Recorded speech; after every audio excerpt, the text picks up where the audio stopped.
All right, you guys, so we've just released our Maverick video and we're getting a ton of questions about simplifying the tuning. This is gonna be a quick video. It's not meant to be super entertaining hunts or anything. This is to help you guys get these guns to be the way they wanna be and answer any questions that you might have had. So there's two regulators, one just behind the bottle and then a final regulator right before the plenum. This one gauge is the only reading you can get off of both. Now, I understand that some people might say, well, that's stupid. You should be able to know what the first regulator is at without having to rely on this gauge and go through all the hocus pocus. Well, it's actually quite genius because, as everyone knows, no matter how hard you try and get these small dials to be precise, they often disagree by maybe 10 bars sometimes. So by using the same gauge to read both the first regulator and the second regulator, you'll actually get a much more accurate reading of what the differential is between the two, if that makes sense.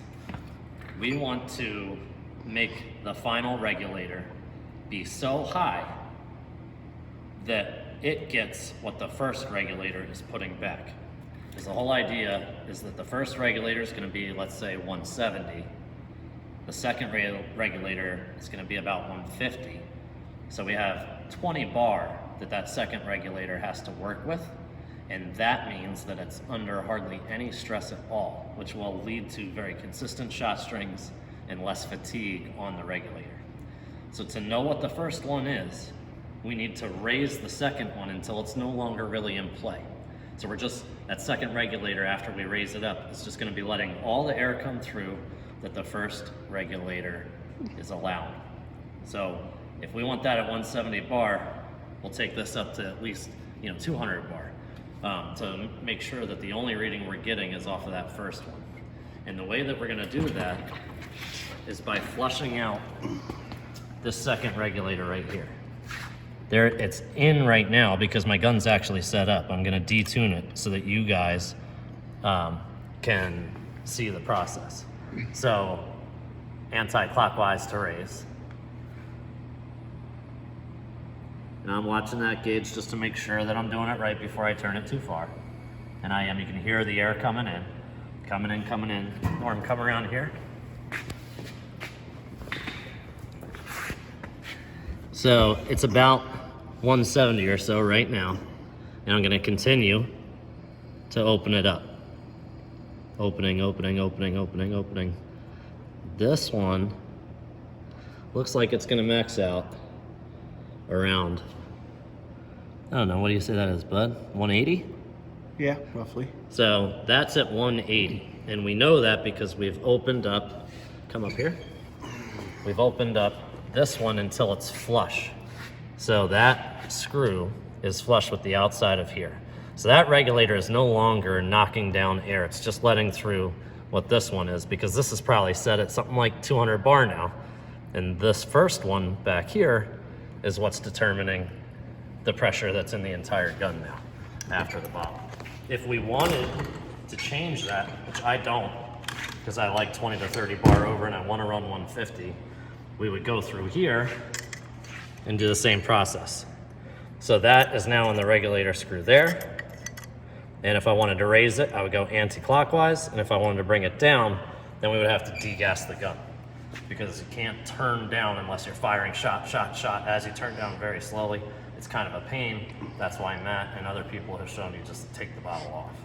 Now, I do need to degas the gun because I want to get this final regulator back to 150. So I'm going to take the bottle off.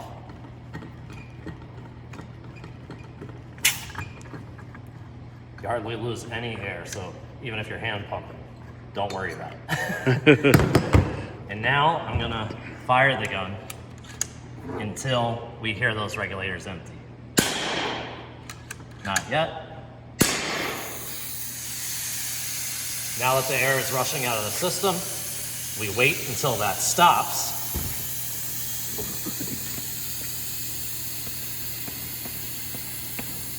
Takes a minute because these are really big plenums, which is part of the upgrade to this gun. Once there's no longer air pressure in these regulators, we can screw it in and not worry about damaging the regulator. So that's why we're bleeding the system. You can take them up with pressure in, but you can't take them down unless you're letting it off with shots in very small turns. It's faster to just screw off the bottle and shoot it until it releases like this. So, as you can see, we now have no pressure in the gun. So now we can feel free to come here and screw it in softly, because we're not looking to damage it, until we feel just a little bit of resistance. There it is. See how deep it is in there? It probably won't even register for a bit until we get that air back up. So we're gonna screw the bottle back on. You'll hear a little hiss. There it is. You can hear it filling in the plenum, or at least I can. And now, we're gonna go anti-clockwise again to unscrew this, which is gonna raise the reg pressure. So, you hear that rush in? And what we wanna be doing is looking at our gauge here, and I'm gonna turn it until I get to my desired 150. You don't have to go to 150 necessarily, but I know that this gun shoots at 150 on the final reg and at 180 apparently on the first.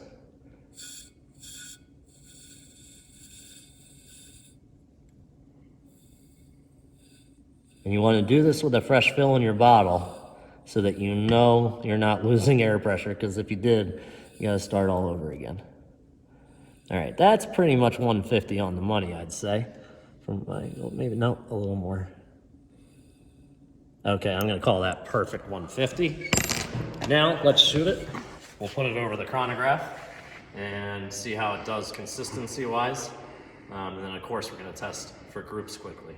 But that's the idea. So just to go through it one more time.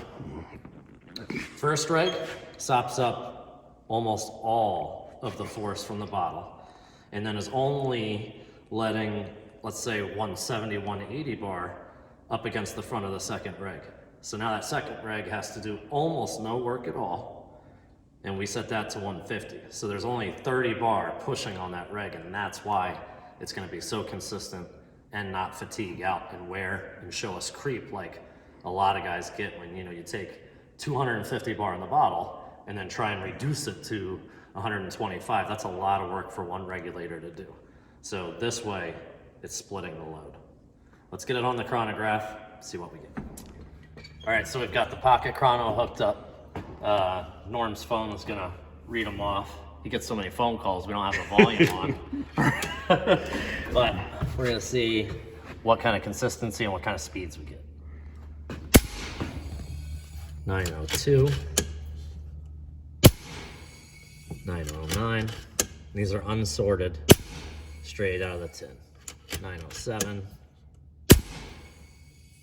905. 907. 905.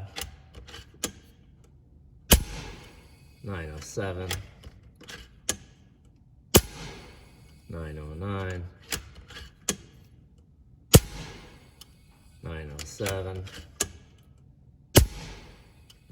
907. So guys, let's talk about this for a second.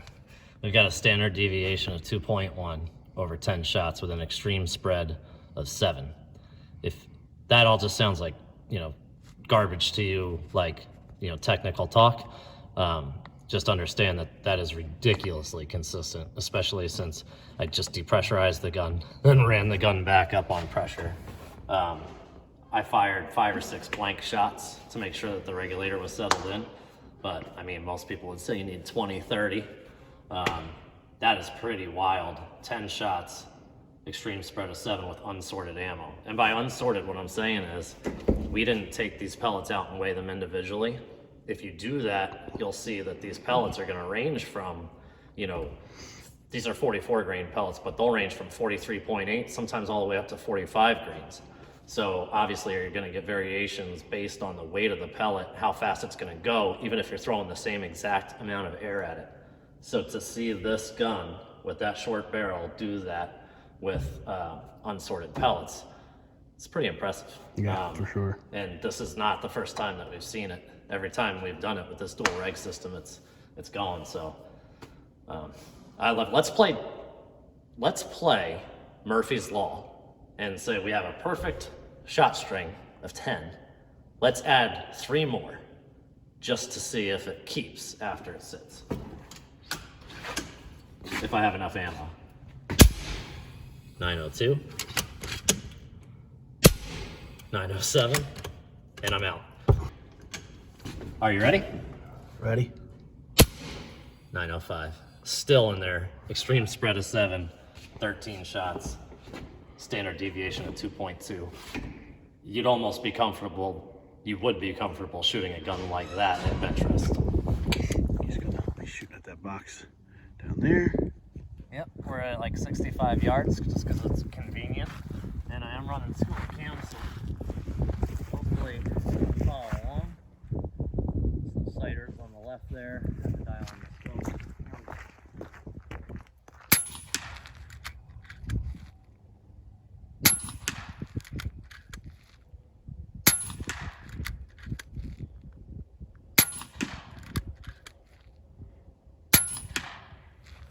So that is 44 grainers at 65 yards. And I don't know if you can tell, but we're dealing with some wind out here. Yeah, see if I can zoom in on that. So it's not shooting one hole, but it's a really nice group.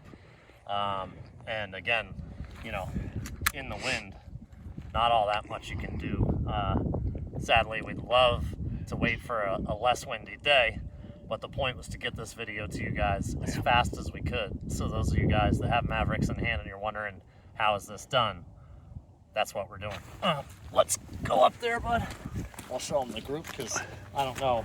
The sun's right behind us and it was really kind of rough on scope cam. Yep.